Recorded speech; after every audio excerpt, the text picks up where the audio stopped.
Hello and welcome to Petrol Media Inc. I'm your host, Terrence Anderson, and today we're going to go over a little bit of a sensitive topic. Now, the music industry is a tough industry to get involved in. It's one of those that challenges your mind on um, who supports you, who doesn't support you, which direction you should go with different things.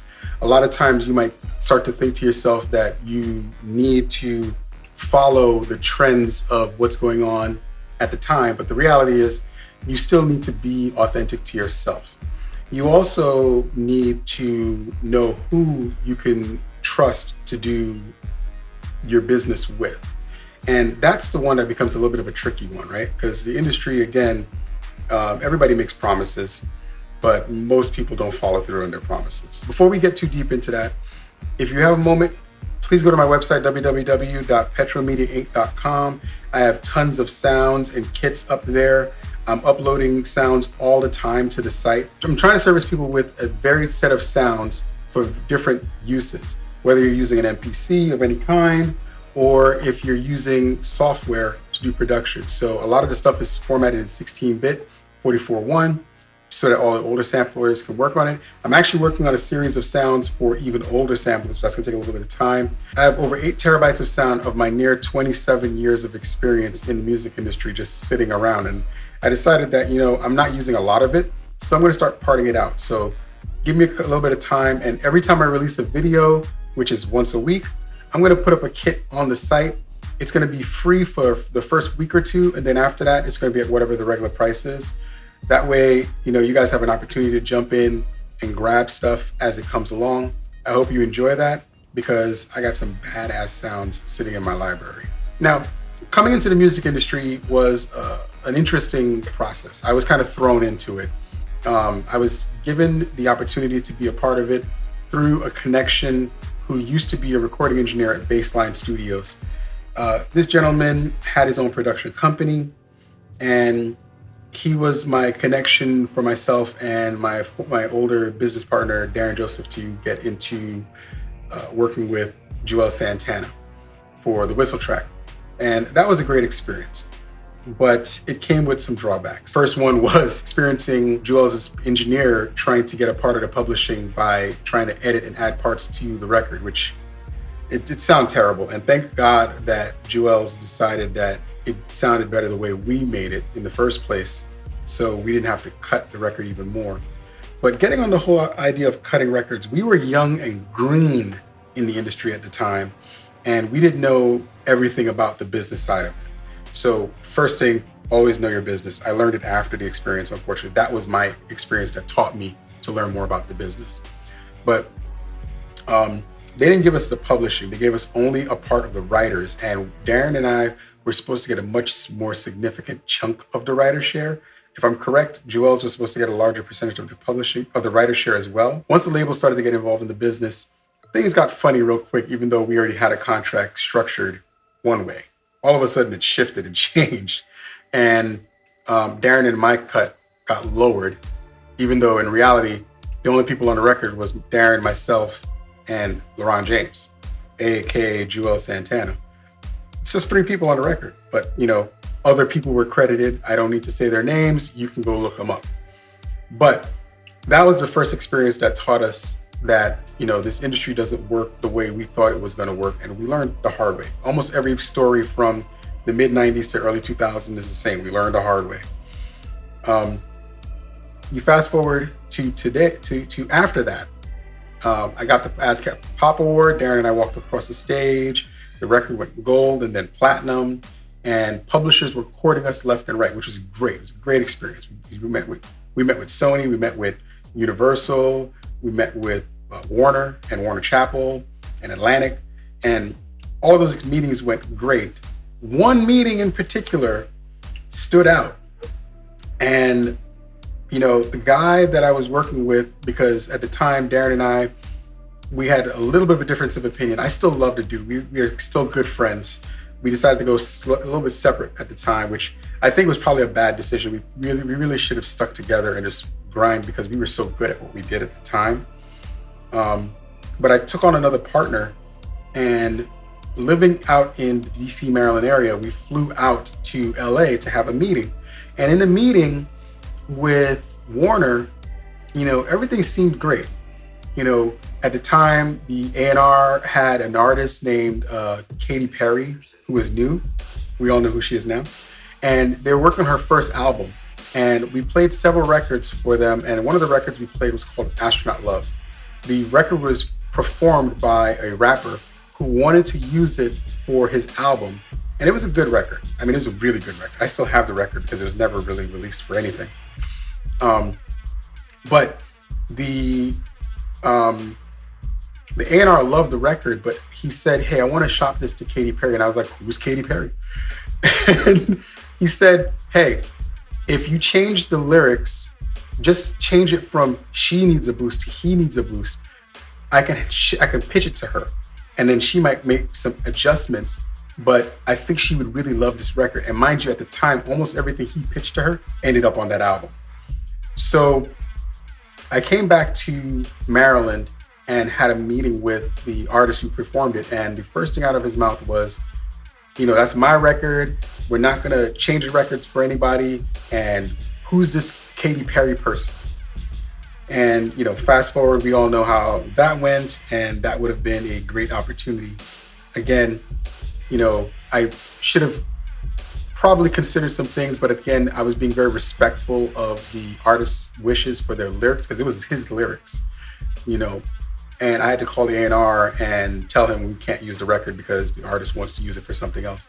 And it's a shame because the album that it went on didn't do much, and it would have been great if it made it there because it would have been another stepping stone to further launching our career.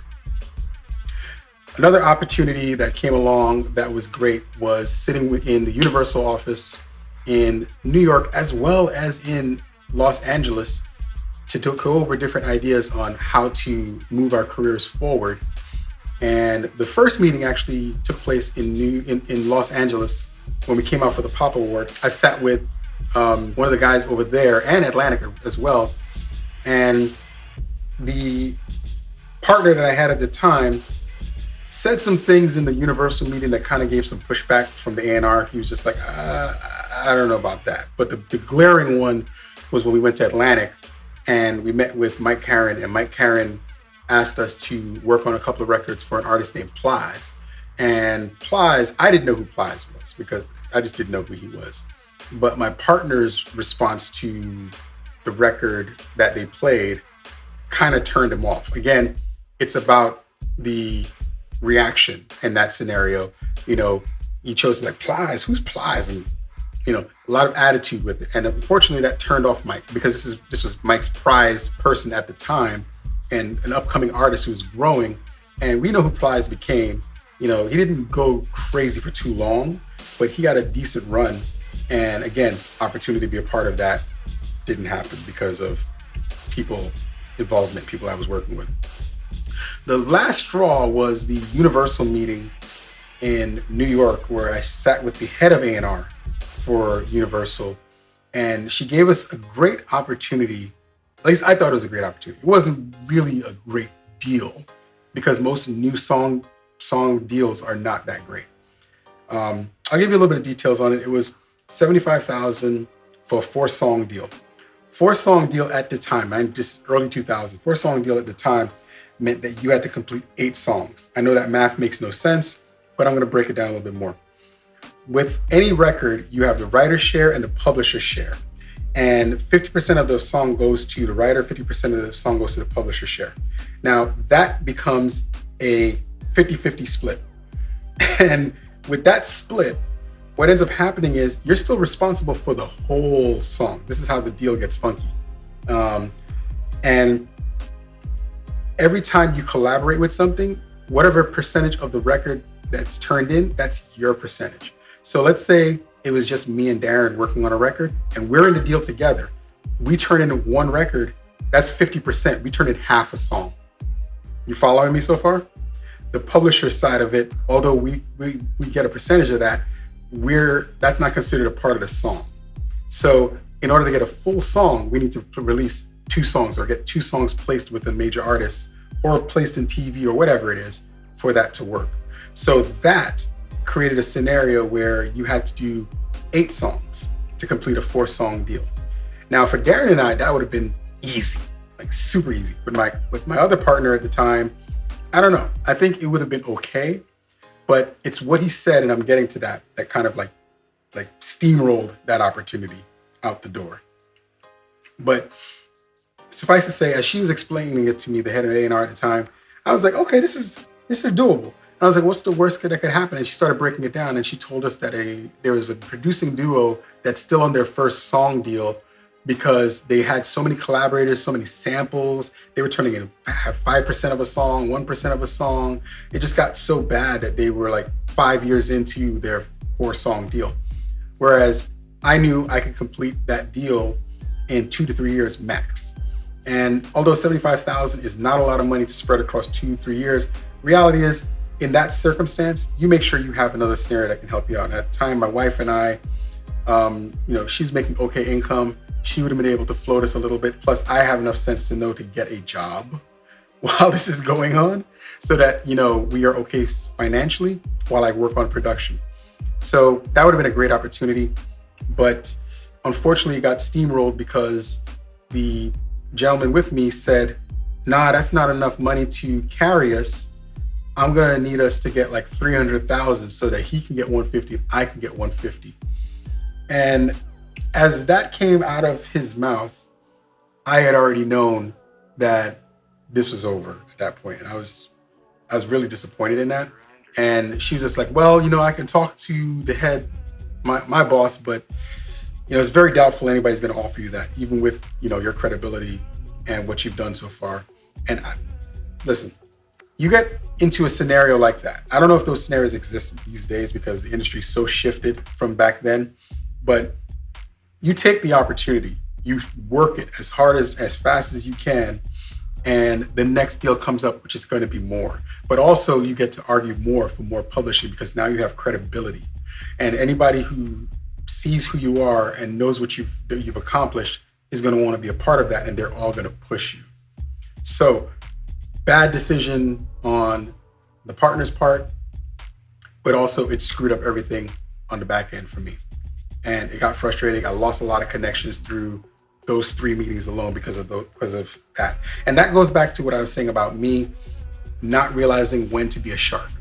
Now, by myself, I tend to be a very firm person when it comes to how I handle business.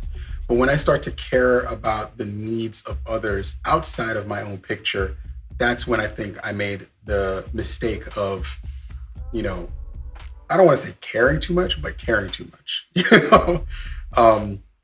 The reality is, I think Marlon Wayans said it best recently. You have to be a kind and gentle person and caring person, but when you're in business, you just need to be a shark. You have to absolutely be a shark because you're not going to get what you want, and they're not going to get what they want unless you're firm about what you're trying to do. So that's why I say, when it's time to do business and be in this industry, it can be shaky. You can't trust everybody. You can't bring everybody into your equation. And I'm sure I've lost a lot of money through the years because of, caring and trusting people too much.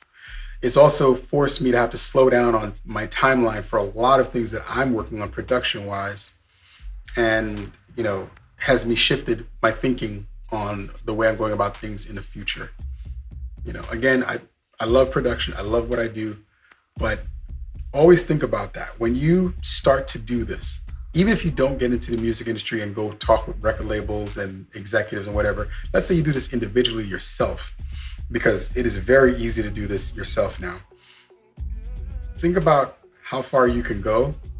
Think about the circle you bring into, the people you bring into your circle, and think about your plans for the future. Always go at this with the mindset of what's my next step? What's the next thing I'm going to do? Where are we going in the near future? If you don't do those things, you're not going to succeed at this. No matter what anybody wants to say, it's not the equipment. It's not even so much your talent, because we all hear a ton of stuff on the radio and streaming that's just not good music. It's not even about that. It's the connections. You need to have solid connections. You need to support your connections, and they need to be able to depend on you. I have the opportunities I have today because I built connections with people that trust me. And even when sometimes things get a little slow and they're like, hey, we haven't heard from you in a little bit, they also still know that I will deliver and I will bring the work. So make sure you build those connections with those people and grow that as much as you can, and you will have a thriving, successful career in this industry. If you like what I've been talking about, like, share, subscribe, get out there, grind. Check out my website for some sounds that you can use royalty-free to create your own music. And catch me next time.